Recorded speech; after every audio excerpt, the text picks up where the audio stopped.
Feche teus olhos mais uma vez, vamos orar. Você que está nos vendo pela internet, pelo YouTube, baixou esse vídeo na internet, você pode aí, onde você estiver, fazer essa oração comigo. Diga assim: Senhor meu Deus e meu Pai, em nome de Jesus de Nazaré, eu submeto ao Senhor o meu coração. Eu declaro que eu quero receber a voz do Teu Espírito Santo. A Tua palavra tem toda a liberdade para trazer o meu coração as Tuas verdades. Semeia em mim palavras de vitória, em nome de Jesus. Amém. Amém. Esse ano que passou, se falou muito sobre os 10 mandamentos. Os 10 mandamentos são um texto do livro do Êxodo, também do livro do Deuteronômio. Êxodo capítulo 20, Deuteronômio capítulo 5. Mas eu vou contar uma novidade para você. A Bíblia nunca falou sobre 10 mandamentos. Quando ele começa o texto, Deus entrega para Moisés placas de pedra, e dessa placa ele diz aí: eis aí vos dou estas palavras. Nem diz que são 10. Logicamente, a nossa cultura judaico-cristã, nós contamos os mandamentos, alguns chegam à conclusão que existem 11 mandamentos, outros interpretam como 9 mandamentos, mas nós acolhemos a ideia de que existem 10 mandamentos, mas que na verdade não são mandamentos, são palavras de vida. Quando Deus diz para você: não faça, não mate, não roube, não minta, não adultere, não faça um ídolo, Deus na verdade não está sonegando a mim e a você uma possibilidade de felicidade. Ele não está colocando a gente numa clausura. Deus não está colocando a gente numa camisa de força, como quem diz: eu não quero que faça isso, eu não quero que faça isso, eu não quero que faça isso. Não. Deus está dando para a gente uma rota de alegria, um caminho de festa, um caminho de paz. Quando Deus diz: não mate, não é que Ele está dizendo assim: você é mais forte e aquele outro é mais frágil. Ele não está dizendo assim: defenda a vida. Não é isso que Ele está dizendo. Quando Ele diz: não roubarás, Ele não está falando: olha, respeite a propriedade alheia, porque isso não é justo. Não, Ele não está falando isso. Quando Ele diz: não adultere, não é que Ele está dizendo assim: olha, permaneça firme na aliança que você celebrou, porque é uma maldade você adulterar contra o teu cônjuge, tadinho dele, tadinha dela. Não é isso não. Quando Deus te dá essas palavras que nós chamamos de mandamento, Deus na verdade está dizendo para mim e para você: não se torne um assassino, porque você vai colher frutos amargos do assassinato e do sangue derramado. Não roube. Você pensa que está sendo muito esperto roubando, fraudando, mas isso vai atrair sobre você perdas inexplicáveis de caráter financeiro. Olha, não adultere, porque se você adulterar, não só a sua esposa vai sofrer, mas a sua descendência vai ser completamente atingida pelo pecado da quebra da aliança. Quando Deus diz não, não, não e não, Ele não está dizendo que tudo é proibido, mas Ele está dizendo que existem caminhos que levam à morte, e é sobre isso que eu quero falar.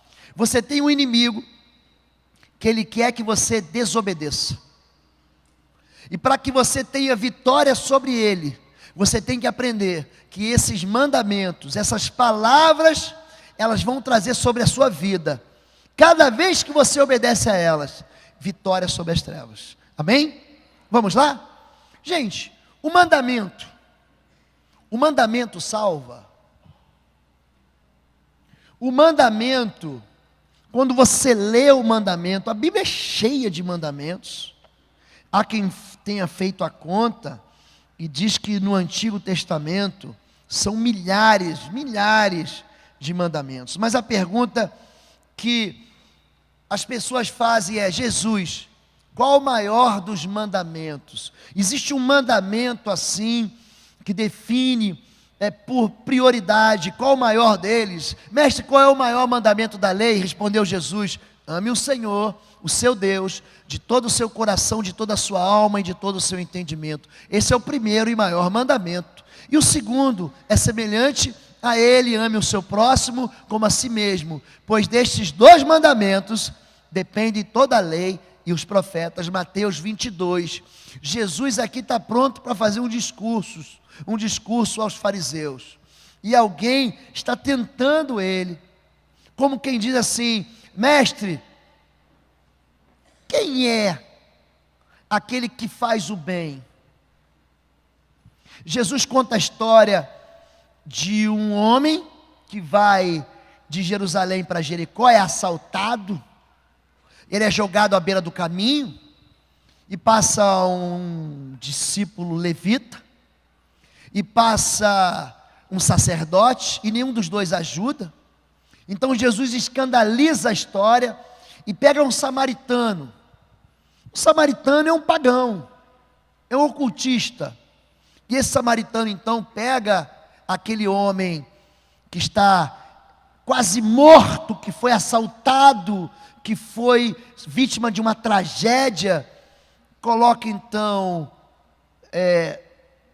remédio nas suas feridas, coloca ele no lombo do seu animal, leva ele até uma hospedaria e investe dinheiro para a cura daquele rapaz. E Jesus diz: quem foi que fez o bem a ele? E aí Jesus coloca como vilão da história os dois crentes que passaram e fingiram que não era com ele. É mais ou menos o seguinte: dentro da teoria do levita, dentro da teoria daquele sacerdote, eles dizem mais ou menos o seguinte: o ladrão diz: o que é meu, e o que é teu também é meu, e eu vou tomar de você. O sacerdote e o levita dizem: o que é meu, o que é teu, e cada um com seus problemas, e cada um que se vire. Mas o samaritano diz: o que é meu, mas o que é meu também é teu. E ele investe na vida daquele homem. E Jesus passa a explicar sobre a lei e os profetas. A lei salva, gente. Uma pessoa que cumpre toda a lei, ela vai para o céu, gente? Vai para o céu? Não vai para o céu. A lei me salva, gente? Não. Portanto, ninguém, eu vou repetir, ninguém será declarado justo diante dele, baseando-se na obediência à lei, pois é mediante a lei que nos tornamos plenamente conscientes do pecado. O que a Bíblia está dizendo em Romanos é que a lei faz duas coisas para a gente. Número 1, a lei não me salva. Cumprir os 10 mandamentos não me salva. Número 2, a lei diz que eu sou pecador. Quando eu olho os 10 mandamentos e eu digo: não cobiçarás, pronto, estou frito, porque eu quebro o mandamento. E aí a gente pensa assim: não, pastor, eu não caio nessas armadilhas do mandamento. A verdade é que ninguém consegue cumprir o mandamento. Só quem conseguiu cumprir foi Jesus. Então, você achar que uma vida legalista vai te levar para o céu é um erro. Confiar na lei é ter outra alternativa à salvação de Jesus. Gente que confia na lei para chegar no céu, não vai chegar no céu. Porque a lei não salva, e quem salva é o Salvador. Quem salva é Jesus de Nazaré.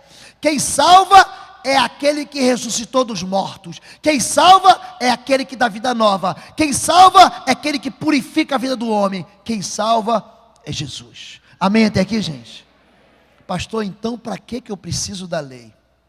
Eu preciso da lei porque a lei, ela me protege de atrair sofrimento para a minha vida. Não cuideis que vim destruir a lei aos profetas. Não vim abolir, mas cumprir. Porque em verdade vos digo, que até que o céu e a terra passem, nem o jota ou tio jamais passará da lei, sem que tudo seja cumprido. Mateus 5, de 17 a 18. Eu sou salvo pela graça, mediante a fé em Jesus. Isso não vem das obras. Isso não vem das obras. Não se glorie porque você é um santarrão. Não se glorie porque você vive num monastério. Isso não vai te salvar. Agora, a lei, ela traz a reboque, ela traz consigo uma bênção e uma maldição. Se você obedece à lei, a bênção te encontra, ela te acha. Ela vai atrás de você, ela te persegue. Se você desobedece à lei, a maldição te encontra, te acha e te persegue. A quebra da lei atrai para a minha vida sofrimento. A obediência à lei atrai sobre mim festa, alegria, felicidade e vitórias. A lei não me salva, mas a lei me protege, para que eu não tenha uma vida miserável aqui na terra. A lei é boa. A lei é boa. A lei dá para mim um norte, dá para mim uma direção, e diz para mim o seguinte: se você trilhar esse caminho, você não tropeça, você não cai na armadilha. A lei, Jesus diz, não havendo profecia, não havendo lei, o povo se corrompe. Mas o que guarda a lei, esse é feliz. A lei não me salva, a lei me acusa, dizendo que eu sou imperfeito. A lei diz para mim: ei, você não consegue cumprir a lei, então você precisa de um salvador. A lei é um aio, é um tutor que pega na minha mão e diz assim: está vendo como você é pecador? E a lei então, ela me leva até eu conhecer Jesus. Pronto, a lei não serve para salvar, a lei serve para te levar a Jesus. Amém até aqui, gente? Amém. Vamos lá. Agora, se a lei, ela é dividida entre 2 mandamentos, o primeiro mandamento qual é? Amarás ao Senhor teu Deus, não é isso? Então, o primeiro mandamento está nas primeiras 4 expressões dos 10 mandamentos. Não terás outros deuses diante de mim. Não farás para ti imagem de ídolos. Não tomarás o nome do Senhor teu Deus em vão. Lembra-te do dia do sábado para o santificar. E do 5º ao 10º mandamento, o homem se relaciona com o próprio homem. Todas as vezes que nós quebramos esse mandamento dentro de casa, nós atraímos para dentro da nossa casa choro. Nós atraímos para a nossa vida derrota. Honra teu pai e tua mãe, não mate, não adultere, não furte, não diga falso testemunho contra o teu próximo, e não cobice aquilo que é do teu próximo. Se você conseguir entender aqui, eu vou passar muito rapidamente sobre cada um desses mandamentos, e você vai lembrar, à medida com que eu vou falando, às vezes que você mesmo tropeçou nisso, e como isso trouxe na tua vida um tempo de desespero, como isso de alguma maneira prendeu você numa jaula emocional, prendeu você numa situação em que você não suportava mais viver. Número 1, não terás outros deuses diante de mim. E Deus falou todas essas palavras: eu sou o Senhor, o teu Deus, que te tirou do Egito, da terra da escravidão. Não terá outros deuses diante de mim. Quando Deus vai falar com o povo, e a primeira vez Ele havia falado com Adão, Ele havia falado com Noé, Ele havia falado com Abraão, Ele havia falado com Isaac, Ele havia aparecido a Jacó num sonho. Só que agora Ele não fala com Moisés, Ele fala com todo o seu povo, e Ele se apresenta: eu sou o Senhor, eu sou o teu Deus, eu sou aquele que te tirou do Egito. Você estava no Egito, preso, Você recebia o chicote do faraó nas tuas costas, você não descansava, você não tinha alegria, você vivia como servo, como escravo. Nenhum Deus foi te visitar, mas eu fui. Nenhum Deus ouviu o teu clamor, eu ouvi, eu te vi, eu vi o seu choro, eu vi o seu clamor, eu vi a opressão do faraó. Eu sou o Senhor que te ouviu, eu sou o teu Deus, e eu sou teu. Não crie outro Deus, não diga que existe um outro Deus, porque eu sou único e eu te basto.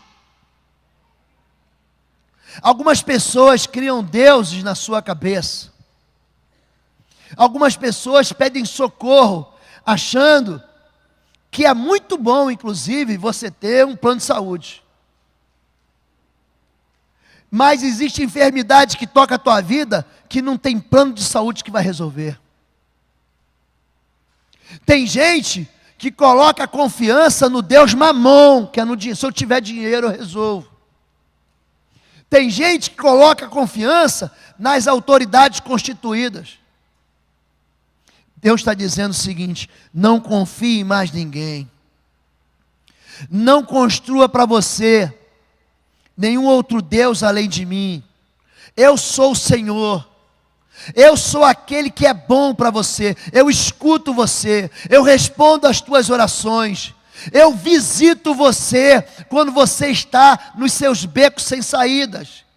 Quantas vezes você teve numa situação em que você não tinha saída, e eu trouxe uma saída para você? Eu sou o Senhor, eu sou o teu Deus, e o Senhor é o único Deus. Isaías 43, verso 10 e 13 diz: antes de mim nenhum Deus se formou, nem haverá algum depois de mim. Ainda antes que houvesse dia, eu sou, e ninguém há que possa fazer escapar das minhas mãos.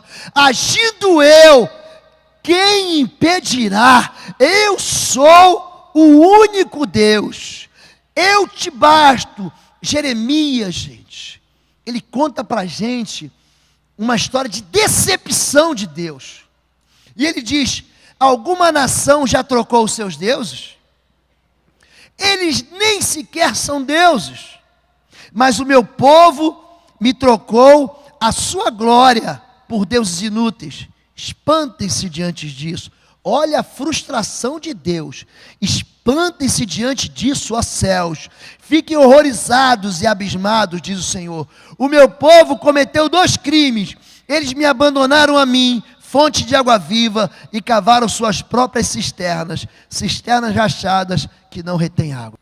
Quando você quebra o primeiro mandamento, que diz: não terás outros deuses além de mim, você está dizendo para Deus que você não precisa dele, que você encontrou uma alternativa, uma outra esperança. E Deus está falando: vocês me trocaram a mim, eu sou fonte de águas vivas. Então aqui, imagine aqui, uma fonte de água mineral, que mata a sede. Você está nesse lugar de deserto, e você está sedento, e aqui tem uma fonte de água mineral, mas você prefere vir aqui e cavar uma cisterna rachada. Ela não retém água, ela recebe esgoto. É mais ou menos o seguinte: o homem pode vir aqui e beber da água da fonte da vida, mas em vez de ele buscar em Deus, sabe o que ele faz? Você vai entender isso. Ele vai na privada. Tu já foi na privada da sua casa? Você vai na privada, pega a água da privada e bebe. E diz: pastor, mas está clarinha, mas está limpinha. Você não vê, mas você está bebendo veneno. Quem bebe água de privada morre envenenado. Quem bebe água de privada, de fonte, daquilo que não é fonte de Deus, que é poço rachado, coloca dentro de si aquilo que mata. Número 1, você quer vencer as trevas? Não busque esperança em mais ninguém, porque eu te basto, eu sou o teu Deus, que te tirou da terra do Egito. Número 2, não farás ídolos, não farás para ti nenhum ídolo, nenhuma imagem de qualquer coisa no céu, na terra, nas águas debaixo da terra. Não te prostrarás diante deles, nem lhe prestará culto, porque eu, o Senhor teu Deus, sou Deus zeloso, que castiga os filhos pelo pecado dos seus pais, até a terceira e a quarta geração daqueles que me desprezam, mas trato com bondade, até 1000 gerações, aos que me amam e guardam os meus mandamentos. Por que o homem faz ídolo? Por que o homem faz um boneco de gesso, de madeira, e diz, não, é para representar? Eu sou incomparável. Eu sou um Deus que você não pode comparar. Nenhuma figura vistes em Horebe, quando apareci no meio da sarça como fogo. Não faça ídolos, a idolatria vai contaminar. Por trás de todo ídolo existe um demônio. Por trás dessa falsa expressão de santidade, existe um espírito imundo, pessoas que foram consagradas a entidades, a ídolos, que receberam nomes ligados a ídolos, sofrem naquilo que os seus pais lançaram sobre ele. Tem um espírito chamado Santa Luzia. Sabe quem é esse? Aparece como um ídolo assim, ó. Tem um pires na mão com 2 olhos. As pessoas apelam para esse espírito para curar os seus olhos. Na verdade, eles operam ao contrário. Em vez de trazer cura, trazem cegueira. Eu estava conversando um pouquinho aqui antes de vocês chegarem com o pessoal que estava aqui. O Salmo 115, 114 diz: os ídolos têm olhos e não veem, têm bocas, não falam, têm ouvidos, não ouvem. O Senhor os transformará, fará igual, sejam semelhantes a eles, aqueles que nele confiam. Pensa numa pessoa insensível, pensa nisso. Uma pessoa insensível vira um ídolo, vira uma estátua. A idolatria, gente, cega as pessoas, ensurdece as pessoas. Eles colocam a confiança num Deus que não pode salvar. Eu sou incomparável, não me diminua um ídolo, eu sou o Senhor, este é o meu nome, a minha glória, pois, a outro não darei, nem o meu louvor às imagens de escultura. Eu não darei a minha glória.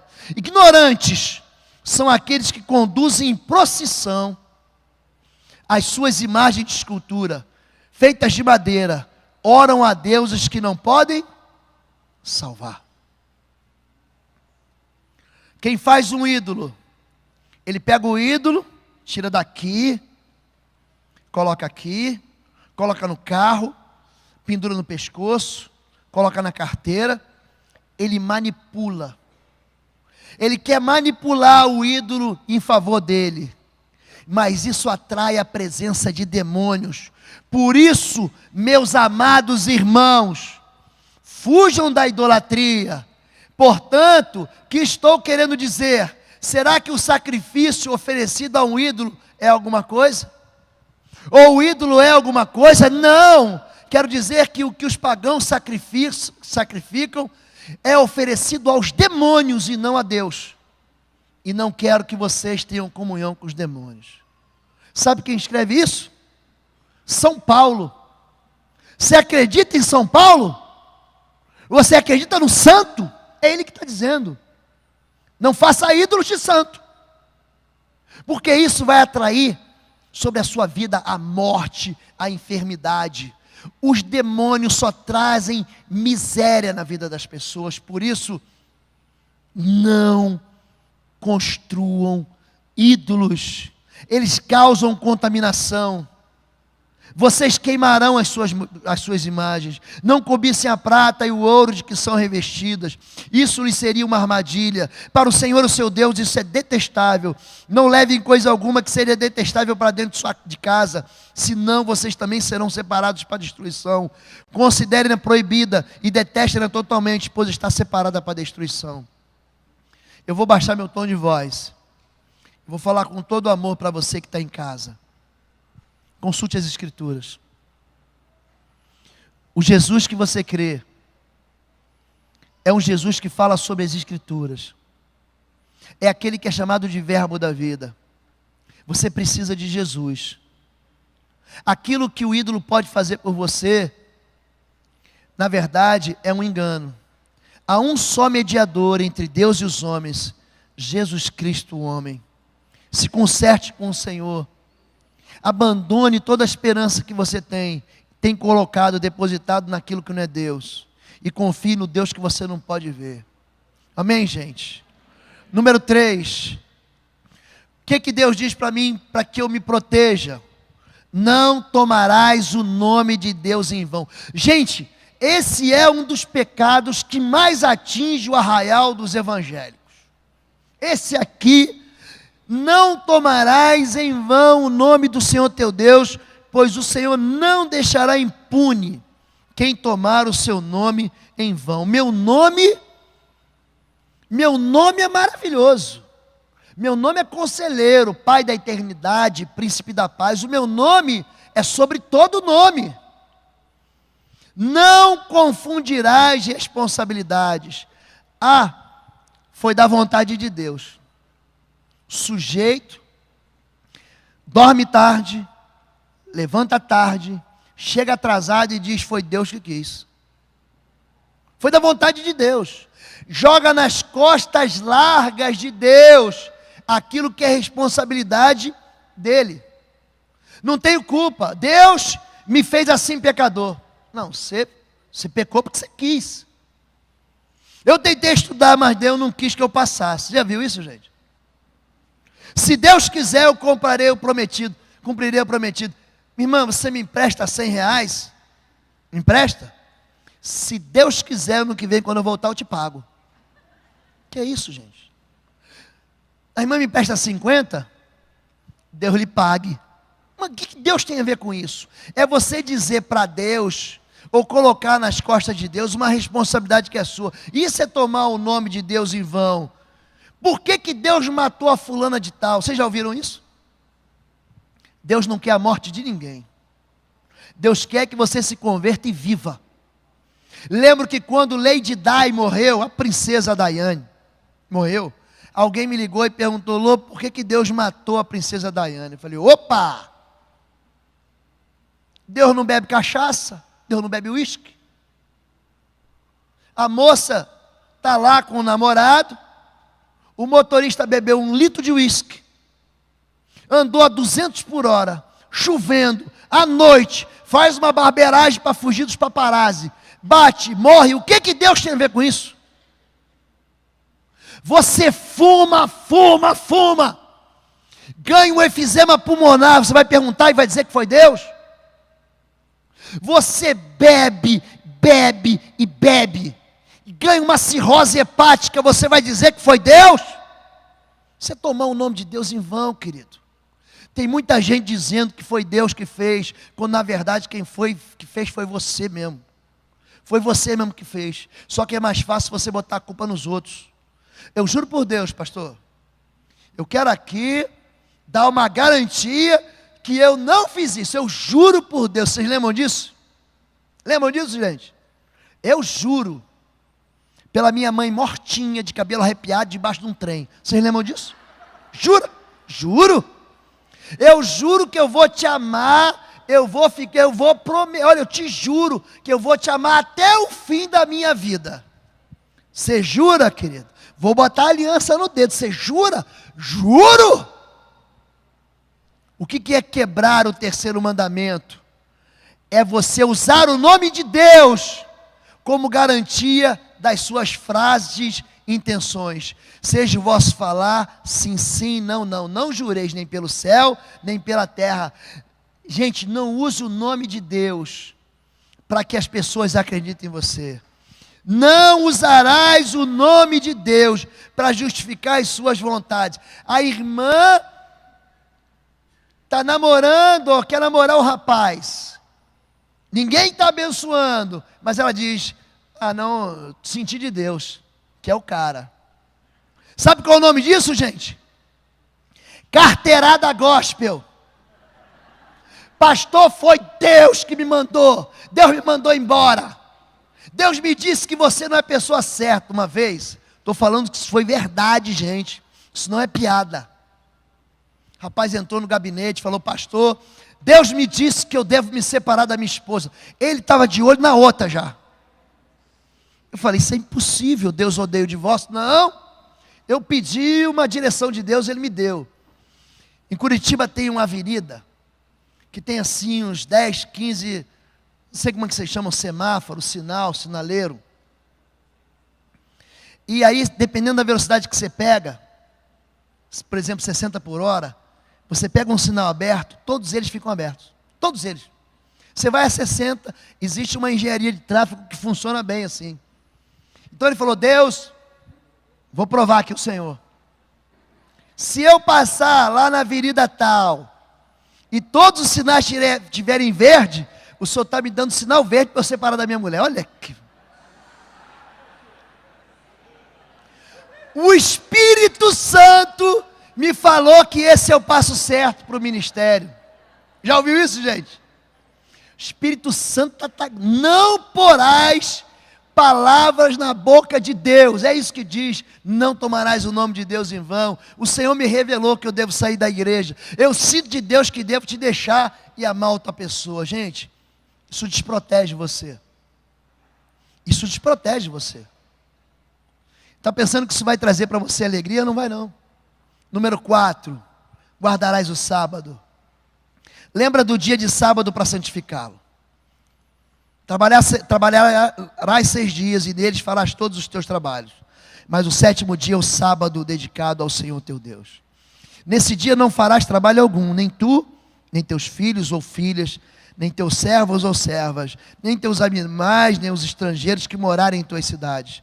Pois em 6 dias o Senhor fez os céus e a terra e o mar e tudo que neles existe. Mas no 7º dia descansou. Portanto, o Senhor abençoou o 7º dia e o santificou. O que significa? O que significa guardar o sábado, gente? Significa que você era escravo, você trabalhava sem parar no Egito, e eu te dei um presente. O sábado é um presente para você. Você tem que descansar. Você precisa descansar, o corpo precisa descansar. O sujeito trabalha segunda, terça, quarta, quinta, sexta, mas ele tem que ter um dia para descanso. O sábado é Shabá, não é o sábado da gente, esse sábado do nosso calendário. É um dia de descanso. A Bíblia fala inclusive sobre ano de descanso, um ano sabático, em que eu gostaria muito de tirar um ano sabático. Eu só não encontro uma igreja que queira me sustentar no ano sabático. Se o irmão quiser me sustentar, irmão, eu recebo em nome de Jesus essa bênção. Mas o sábado é um presente de Deus, e Jesus, ele acaba trazendo assim muita confusão. Aliás, quem traz confusão são os fariseus. Jesus traz a verdade. E ele diz: olha, o sábado foi feito para o homem. O homem não foi feito para ser escravo do sábado. O cristianismo é uma fé tão impressionante, que você pode guardar o sábado, o domingo, a segunda, a terça, a quarta, a quinta, a sexta, você só precisa descansar. Marido, presta atenção, a sua esposa precisa descansar, você precisa descansar, os seus filhos precisam descansar. Manda as crianças de vez em quando para a casa da avó. Você vou também, querido. Eu também vou. A moça levanta, todo dia ela faz tudo sempre igual, me sacode às 6 horas da manhã, me sorri um sorriso pontual e me beija com a boca de maçã, todo dia. A moça levanta, faz o café da manhã, para as crianças. Faz o café da manhã para o marido. Aí levanta, arruma a casa, faz o almoço, arruma a casa, busca as crianças no colégio, já tinha levado, vai buscar as crianças no colégio, leva para aula de inglês, leva para aula de violão, e visita a irmã, e volta, e faz o trabalho, e volta de novo, e de noite, entrega a janta, põe as crianças para dormir. Dia 1, dia 2, dia 3, dia 4, eu recebi um e-mail muito interessante. Aliás, não foi e-mail, foi uma imagem do WhatsApp de uma amiga minha que é psicóloga. E aí chega a moça no consultório do psicólogo, se deita no divã. E aí o psicólogo pergunta, então, qual é o seu problema? Ela falou, sou mãe de 2 filhos, sou esposa, eu trabalho. E eu vim aqui tirar 40 minutos de sono que eu não aguento mais. Você precisa descansar. Aí nas férias, o que o maridão faz? Vamos para a praia. Vamos alugar uma casa. Ele descansa, e a mulher? 6 da manhã, café da manhã, arruma a casa, prepara almoço. Gente, ninguém aguenta isso. A falta de descanso traz estresse. O estresse dispara um gatilho chamado depressão. O homem precisa parar. O sábado é um presente para um povo que era escravo e não podia não trabalhar. Querido, você quer, eu não me interessa. Aí fica uma turma brigando que domingo é o dia do Senhor, que o sábado não interessa. O meio dia de descanso é segunda-feira. Pastor consegue descansar no sábado e no domingo? Aonde? Quero me transferir para essa igreja. Não tem jeito. Segunda-feira eu paro. Quando o povo tem sensibilidade. Qual o dia da folga pastoral aqui? Tem que deixar o homem descansar. Senão ele toma um treco. Recebe aí, pastor Valmir. Os pastores precisam descansar. Deus deu o sábado, gente, como uma proteção para a gente. Todo mundo precisa descansar. Aliás, Jesus, ele diz um negócio tão interessante. Ele diz, você está tão preocupado. Venham a mim, todos vocês, que estão cansados, oprimidos, estão sobrecarregados. Eu vos aliviarei. Em mim você vai encontrar descanso. Descanse em mim. Você orou uma vez, orou 2 vezes, orou 3 vezes, orou 15 vezes. Chega agora, você descansa. Senhor, eu entreguei aqui, agora eu fiz a minha parte. O Senhor não é surdo, agora o Senhor vai agir. Deixa Deus agir. Deixa Deus operar. Deixa Deus ser Deus na tua vida. Amém, querido? Número 5, honra teu pai e a tua mãe, a fim de que tenhas vida longa na terra, que o Senhor teu Deus te dá. Ou seja, não se revolte contra a autoridade e tenha vida em abundância. Nós tratamos sobre isso hoje, principalmente pela manhã, como quando falamos de autoridade, a proteção familiar. O pai e a mãe, eles são uma figura, eles trazem consigo, ele pode ser o pior pai do mundo, escute o que eu vou dizer, ele pode ser a pior mãe do mundo. É melhor você ter um governo ímpio do que não ter nenhum governo. Anarquia não é princípio do céu, é princípio das trevas. Quando Deus diz para a gente, honra o pai e a mãe, Ele está dizendo, se você cumprir esse mandamento, a sua vida, tudo te irá bem. Se você cumprir esse mandamento, o teu dia vai ser, você vai ter longura, fartura de dias sobre a face da terra. Tem filho, e nós todos fomos filhos,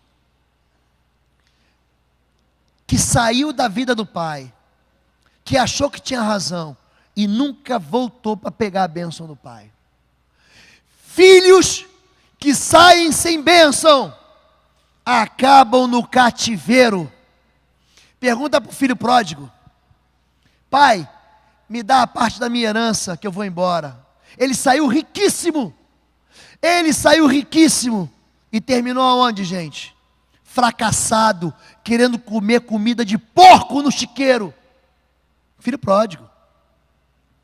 Quando é que a vida dele foi restaurada? Quando ele voltou humilde para o pai, e o pai então restaura a filiação dele. Jacó junta com a mamãe para enganar o papai. Isso custa para ele 20 anos no seminário do pastor Labão. Escravo. Honra teu pai e tua mãe. Honra teu pai e tua mãe. Número 6. Não matarás. Não matarás. Ou seja, não traga desgraça para a sua vida. O sangue, ele tem poder de reclamar justiça sobre a sua vida. Vocês ouviram o que foi dito aos seus antepassados: não matarás. Quem matar estará sujeito a julgamento. Mas eu lhes digo que qualquer que se irá contra o seu irmão estará sujeito a julgamento. Também qualquer que disser ao seu irmão raca, que quer dizer maldito, será levado ao tribunal. E qualquer que disser louco corre o risco de ir para o fogo do inferno. Ele apela aqui para o inferno. O sangue derramado, escuta isso agora. Muita gente fala para mim assim: pastor, eu tenho um problema sério de finanças. Uma das primeiras coisas que eu investigo quando alguém tem perdas de caráter financeiro inexplicáveis é o sangue inocente derramado. Eu pergunto assim: você já participou de algum sacrifício de animais? Você matou alguém? Você abortou? O aborto faz com que o ventre da mulher se torne um sepulcro. O aborto traz para si perseguição de espírito de morte. O homicídio traz espírito de morte. Caim mata Abel em Gênesis capítulo 4, e Deus chama Caim para uma conversinha: Caim, onde está o teu irmão Abel? E ele responde cinicamente: espera aí que eu vou ver se está aqui no meu bolso, Deus. Por acaso sou eu o guardador do meu irmão? E Deus diz: olha, eu estou escutando a voz do sangue. A terra abriu a sua boca para receber o sangue do teu irmão. Portanto, agora você será peregrino.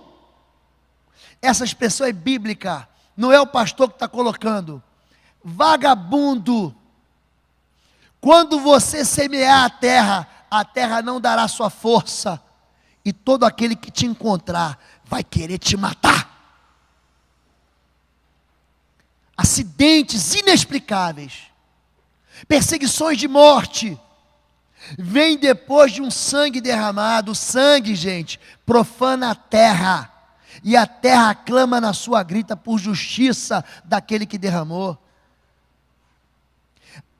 Aborto, você fala: não, eu não posso criar. Existe uma turma de evangélicos que tem apoiado o aborto como uma solução, que vai trazer saúde para o povo.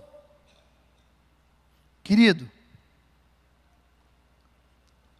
o sangue derramado, ele produz falência, ele produz depressão, tristeza. A pessoa fica enclausurada numa mentira, numa vergonha, e ela não conta para ninguém, deixa nas trevas, e ela nunca consegue vencer isso enquanto ela não confessa. Não confessa. O homicídio, a tentativa de suicídio, gente que diz: eu vou te matar. Na hora que você libera essa palavra, nesse momento, um espírito de morte chega junto de você. Pais que amaldiçoaram os próprios filhos com a morte. Pais que tentaram retirar o filho do ventre. Não mate. Não mate. Número 7. Não quebre as suas alianças, não adulterarás. Não quebre as suas alianças. Sexo, querido, é espiritual e contamina. Vocês não sabem que os seus corpos são membros de Cristo? Tomarei eu os membros de Cristo e os unirei a uma prostituta? De modo nenhum. Vocês não sabem que aquele que se une a uma prostituta é um corpo com ela? Pois está escrito, os dois serão uma só carne. Pastor, quando é que eu me caso? Eu sei o que você vai dizer. Você vai na igreja, o pastor te casa. Você vai no juiz de paz e o juiz te casa. Não, a Bíblia não diz isso. A Bíblia diz que o homem deixa pai e mãe, se une à mulher e são uma só carne. Sabe o que é casamento, querido? É sexo. Jesus encontra a mulher samaritana e diz para ela, depois de um arrazoado, de uma conversa, de um blá blá blá, ele diz, vai lá e chama teu marido. Ela falou, não tenho marido. É verdade. Você teve 5, e o que você tem agora não é teu. O sexo contamina você. O sexo produz rebelião na aliança. Você é filhinha do papai. Você é o filhinho do papai. E você é virgem. Na hora que você transou com o teu namorado, com a tua namorada, você imediatamente saiu da cobertura do teu pai e da tua mãe. Você deixou o teu pai e a tua mãe. O teu pai e a tua mãe não conseguem mais te abençoar. O teu pai e a tua mãe não conseguem mais lançar uma palavra de cura sobre você, porque agora você se aliançou com outra pessoa. Adolescentes rebeldes que eu trato, papai diz assim, meu filho está muito rebelde, pastor. A primeira coisa que a primeira ferida que eu espremo é, você transou com ela. Quebra a aliança. Homens e mulheres vêm quebrando uma aliança após o outro. Vocês nunca repararam como é que Jesus me chama e chama a igreja? Você é a noiva do Cordeiro. Você é a noiva de Cristo. Jesus quer você só para Ele. O que o homem faz? Ele começa a flertar com esse mundo. Jesus diz, eu vou te buscar. Eu vou buscar minha igreja. Em vez da noiva guardar a aliança de fidelidade com Jesus, a noiva que somos eu e você começa a se apaixonar por essas pedras, pelas coisas, pelas casas, por um casamento fora do padrão de Deus. Querido, não adultere. Jesus diz, ó geração adúltera. Gente que se esquece de Deus e quebra aliança. Gente que passa o primeiro perrengue que tem, abandona a igreja. Gente que discute com o irmão, briga com o irmão e sai da igreja. Por que você está fora? Porque eu briguei com meu irmão. Você briga com o irmão e Deus que paga o pato? Peça perdão, não é mais fácil, não? Não é mais fácil você se humilhar? Eu aprendi isso, gente. De vez em quando, pastor, tem isso. Você está pregando e você não sabe quem você está atingindo. Não conheço vocês. E tem palavra que para você acolhe com graça.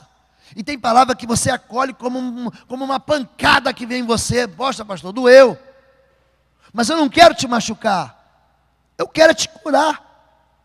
E aí você fica zangado comigo. Sabe o que eu faço? Eu aprendi isso no início da minha caminhada como pastor. Eu peço perdão. Olha, não sei o que eu fiz contra você. Você me perdoa? Você me perdoa? Pastor, você fez isso. Me perdoa, me perdoa. Quando você faz isso, você quebra o ódio e você restaura a aliança da comunhão. Não quebre as alianças, não adulterarás. Número 8, não furtarás. Esse aqui você precisa ouvir. Não furtarás. Ai daquele, gente, isso é uma palavra de maldição do livro de Abacuque. Ai daquele que obtém lucros injustos para a sua casa. Você está metendo a mão no dinheiro lá que você ficou responsável na empresa, no negócio. Você está recebendo propina. Pastor, me dei bem. Não se deu não. Não se deu bem não, filho. Você está frito dentro do micro-ondas. Ai daquele que obtém lucros injustos para a sua casa, para pôr o seu ninho no alto, escapar das garras do mal. Você atraiu, você tramou a ruína de muitos povos, envergonhando a sua própria casa e pecando contra a sua própria vida. Você pecou contra você. Pois as pedras clamarão da parede e as vigas responderão do madeiramento contra você. Quem lembra de uma repórter aqui chamada Délis Ortiz? Ela era uma repórter de um canal de TV, não sei ainda se ela trabalha, mas eu lembro quando o ex-presidente Collor sofreu o impeachment. E ela estava na porta da casa da Dinda, dando uma entrevista para, na época, um jornal chamado Vinde. Era uma revista evangélica que hoje se tornou Eclésia. E ela estava fazendo uma reportagem, uma entrevista, e ela leu esse texto. E olhou para a casa da Dinda e disse: olha, as pedras clamam. Aquilo que você tem não deveria ser teu. E por isso, porque as pedras clamam, você vai perder aquilo que você roubou, mas você trouxe ruína para a sua casa. Amaldiçoado com maldição. Quer ver um tipo de roubo que sem quem se fera você? Pode um homem roubar de Deus? Contudo, vocês estão me roubando. E ainda perguntam: como é que te roubamos? Nos dízimos e nas ofertas. Ai, pastor, não fala esse texto, que eu tenho vontade de entrar debaixo da cadeira de vergonha. Com maldição sois? O que é, gente? Com maldição sois? Porque a mim me roubais, sim, toda essa nação. Pensa uma pessoa que você rouba e não tem como escapar. Daí.